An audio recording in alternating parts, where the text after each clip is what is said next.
नमस्कार मंडळी, जगतभारी रेसिपीमध्ये तुम्हा सर्वांचं खूप खूप स्वागत आहे. तर आज आपण बनवणार आहे डाळ खिचडी. तर तांदूळ स्वच्छ धुवून घेतले, त्याच्यात मीठ घालून व पाणी घालून व्यवस्थित शिजायला लावून घेतले आहे.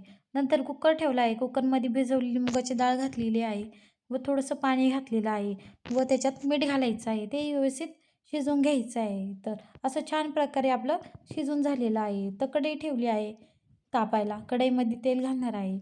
तेल घातल्यानंतर जिरे, मोहरी व कढीपत्ता घालायचा आहे. ते परतल्यानंतर आता आपण थोडंसं हिंग घालणार आहे. हिंग टाकल्यानंतर आता कांदा परतायला लावायचा आहे. कांदा थोडासा लालसर रंगीपर्यंत परतून घ्यायचा आहे व त्याच्यात चवीनुसार मीठ घालायचं आहे. मिठाने कांदा लवकर परतला जातो. तर व्यवस्थित परतल्यानंतर आता आपण एक मीडियम साईजचा टोमॅटोही घालणार आहे. तो टोमॅटो बारीक चिरून घालायचा आहे. तर ते व्यवस्थित हलवून घेणार आहे. ते 1-2 मिनटं हलवून घ्यायचं आहे. तर व्यवस्थित परतल्यानंतर आता आपण आले लसणाची पेस्ट घालणार आहे. तीही व्यवस्थित परतून घेणार आहे. व्यवस्थित परतल्यानंतर आपण घरगुती मसाले घालणार आहे. घरगुती मसाले घातल्यानंतर व्यवस्थित तेल सुटेपर्यंत परतून घ्यायचं आहे. नंतर आपण शिजवलेली मुगाची डाळ घालायची आहे व त्याचेच तांदूळ घालायचे आहे.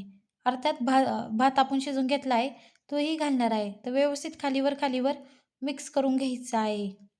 व्यवस्थित मिक्स झाल्यानंतर आता आपण कुकरमधलं ते थोडंसं पाणी ते घालणार आहे. तर व्यवस्थित पाणी घालून व्यवस्थित खादा शिजवून घ्यायचं आहे.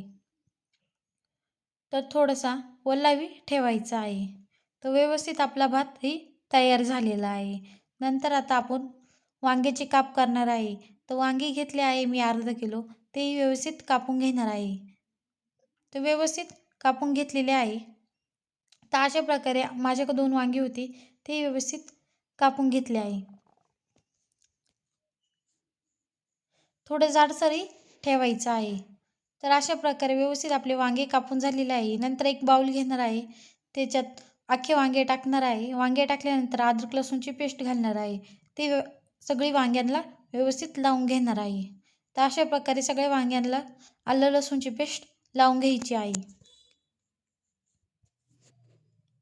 तर व्यवस्थित सगळी पेस्ट लावून घ्यायची आहे. तर मी इथं थोडंसं पाणी घालून टाकलेलं आहे. तर सगळी आपली पेस्ट लावून झालेली आहे.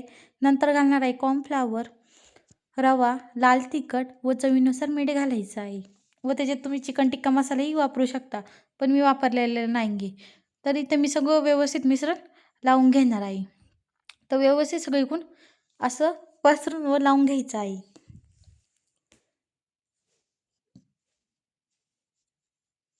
तर छान प्रकारे असं आपण लावून घेतलेलं आहे.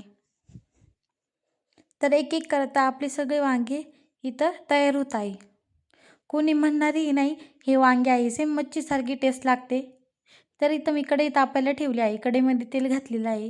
तेल तापल्यानंतर आपण वांग्याचे काप त्याच्यात घालणार आहे. तर वांग्याचे काप व्यवस्थित आलटून पलटून परतून घ्यायचे आहे. तर स्टार्टिंगला गॅसची फ्लेम मी लो ठेवलेली आहे. नंतर आपण फास्ट करायची आहे. तर आलटून पलटून झालेले आहे. तर आपले अर्धे वांगे तयार झालेले आहे. नंतर आपण एका डिशमध्ये काढून घेऊया. तयार झाली आहे आपली डाळ खिचडी.